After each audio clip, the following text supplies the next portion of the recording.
അനസ് മൗലവി പറയുന്നത് കേട്ടോളൂ. ഇന്ന് ശിർക്കാണ് എന്ന് പറയുന്ന അനസ് മൗലവി അന്ന് പറഞ്ഞത് കേട്ടോളൂ. ശിർക്കല്ല, ശിർക്കല്ല. പറയട്ടെ, അത് ശിർക്കല്ല, അബൗദികമല്ല, കാര്യകാരണ ബന്ധങ്ങൾക്ക് അതീതമല്ല. എന്താ തെറ്റതില്? ഒരാൾ ഒരു വിജനമായ മരുഭൂമിയിൽ അകപ്പെട്ടു. ആ മരുഭൂമിയിൽ അകപ്പെട്ടു പോയ ഒരു മനുഷ്യൻ വിളിച്ചു പറയാൻ, ആരെങ്കിലും എന്നെ സഹായിക്കണേ എന്ന് വിളിച്ചു പറയാ.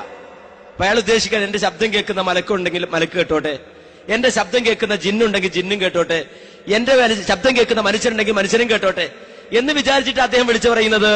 എങ്കിൽ അത് ശിർക്കല്ല, അബൗദികമല്ല, കാര്യകാരണ ബന്ധങ്ങൾക്ക് അതീതമല്ല. കണ്ടോ, ശിർക്കല്ല. അന്ന് അവർ ന്യായീകരിച്ചു നോക്കി. സുന്നികരുടെ ചോദ്യ ശരങ്ങൾക്ക് മുമ്പിൽ പിടിച്ചു നിൽക്കാൻ കഴിഞ്ഞില്ല. 2012 മുജാഹിദുകൾ വീണ്ടും യോഗം ചേർന്നു. യോഗം ചേർന്നിട്ട് തൗഹീദ് മാറ്റി.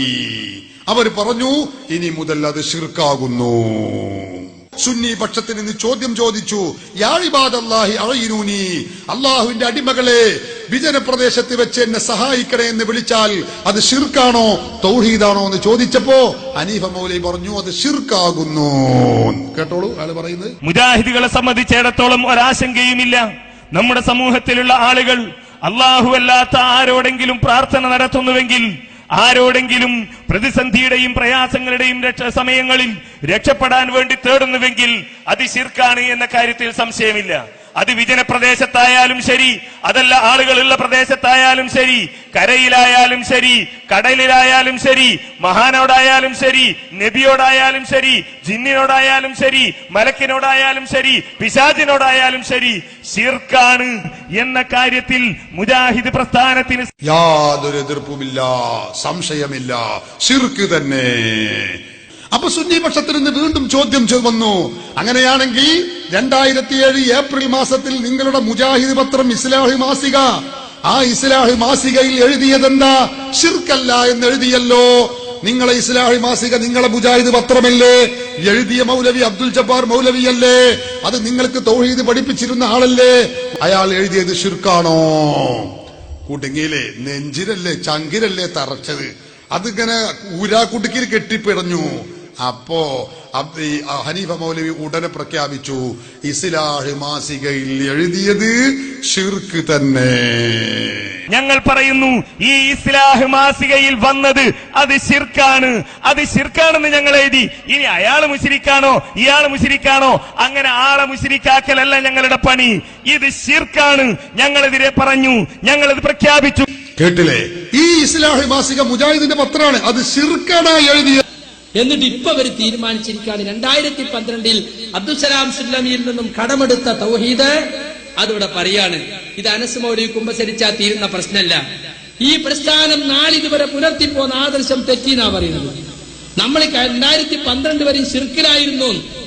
അത് ശിർക്കല്ല എന്ന് പറഞ്ഞാൽ ശിർക്കിലായി എന്നാണ്. അതിപ്പോ നമ്മളൊക്കെ ആയത്. അപ്പൊ മുജാഹിദ് പ്രസ്ഥാനം ഇതുവരെ ശിർക്കിലാന്നല്ലേ പറഞ്ഞത്?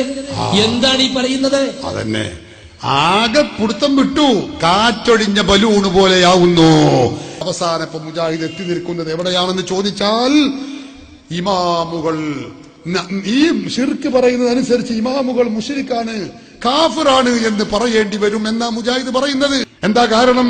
യാ ഇബാദല്ലാഹി അഈനൂനി എന്ന് വിളിച്ച് സഹായം തേടുന്ന പരിപാടി ഒന്നും രണ്ടും ഇമാമികൾ പറഞ്ഞതല്ല, ഒരുപാട് ഇമാമുകൾ പറഞ്ഞിട്ടുണ്ട്. അതുകൊണ്ട് തന്നെ ആ പറഞ്ഞ ഇമാമുകളൊക്കെ മുശ്രിക്കാണെന്ന് നിങ്ങൾക്ക് പറയാൻ കഴിയുമോന്നാ സക്കരിയ സലാഹി മുജാഹിദും വെല്ലുവിളിക്കുന്നത്. ഇബ്നു സുന്നി എന്ന പേരിൽ അറിയപ്പെടുന്ന വ്യക്തി, അദ്ദേഹത്തിന് അമലുൽ യൗമി വൽ ലൈല എന്ന ഗ്രന്ഥത്തിൽ കൊടുത്തിട്ടുണ്ട്.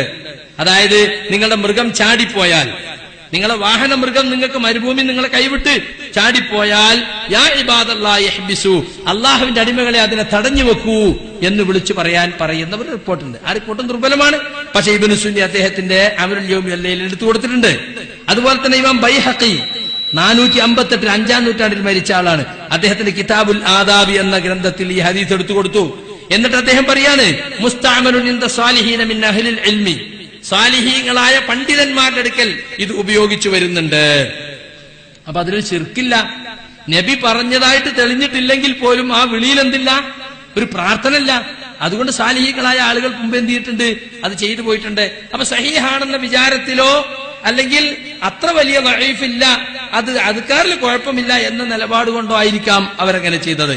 ഇതുപോലെ തന്നെ ഇബ്നു മുഫ്ലിഹുൽ മുഖദ്ദസി അദ്ദേഹത്തിന്റെ ആദാബ് ശറയ്യ എന്ന ഗ്രന്ഥത്തിൽ, ശൈഖുൽ ഇസ്ലാം ഇബ്നു തൈമിയ്യ റഹ്മത്തുള്ളാഹി അലൈഹി അദ്ദേഹത്തിന്റെ അൽ കലിമുത് തയ്യിബ് എന്ന ഗ്രന്ഥത്തിൽ, അദ്ദേഹത്തിന്റെ ശിഷ്യൻ ഇബ്നുൽ ഖയ്യിമുൽ ജൗസിയ്യ അദ്ദേഹത്തിന്റെ അൽ വാബിലുസ് സയ്യിബ് എന്ന ഗ്രന്ഥത്തിൽ, അതുപോലെ തന്നെ ഇബ്നു മാലിക്കി പണ്ഡിതനായ ഇബ്നുൽ ഹാജിന്റെ അൽ മദ്ഖലിൽ, അതുപോലെ തന്നെ അല്ലാമ അഹ്മദ് ബിൻ ഖുനൈം അൽ അസ്ഹരി അൽ മാലിക്കി അദ്ദേഹത്തിന്റെ അൽ ഫവാക്കിഹുദ് ദവാനി അലാ റിസാലത്ത് ഇബ്നു അബി സയ്യിദ് അൽ ഖൈർവാനി എന്ന ഗ്രന്ഥത്തിൽ, അതുപോലെ ഇമാം നവവി അദ്ദേഹത്തിന്റെ അൽ അദ്കാറിലും, അതുപോലെ തന്നെ അൽ ഇലാഹിലും, അതുപോലെ സുബുലുസ്സലാമിന്റെ കർത്താവായ സ്വൻആനി അദ്ദേഹത്തിന്റെ മൻസക് ഫി ഹദിയിൽ മുസ്തഫ സല്ലല്ലാഹു അലൈഹി വസല്ലം ഫി ഹജ്ജത്തുൽ വദാ എന്ന ഗ്രന്ഥത്തിലും, ഇമാം ഷൗക്കാനി അദ്ദേഹത്തിന്റെ തുഹ്ഫത്തുൽ ദാഖിരീൻ എന്ന ഗ്രന്ഥത്തിലും, ഈ ഗ്രന്ഥങ്ങളിലൊക്കെ ഈ ഹദീസ് എടുത്തു കൊടുത്തിട്ടുണ്ട്.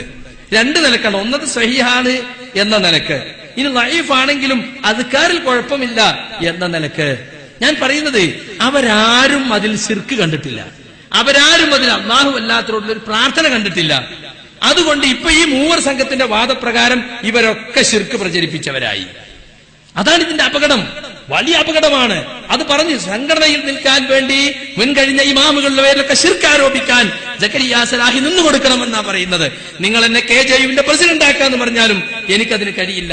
മുൻഗാമികളായ സച്ചരിതരായ ഇമാമുകളുടെ മേൽ ശിർക്ക് ആരോപിക്കുവാൻ എന്നെ കിട്ടുകയില്ല. എന്റെ പരലോകം നഷ്ടപ്പെടുത്താൻ എനിക്ക് സാധ്യമല്ല.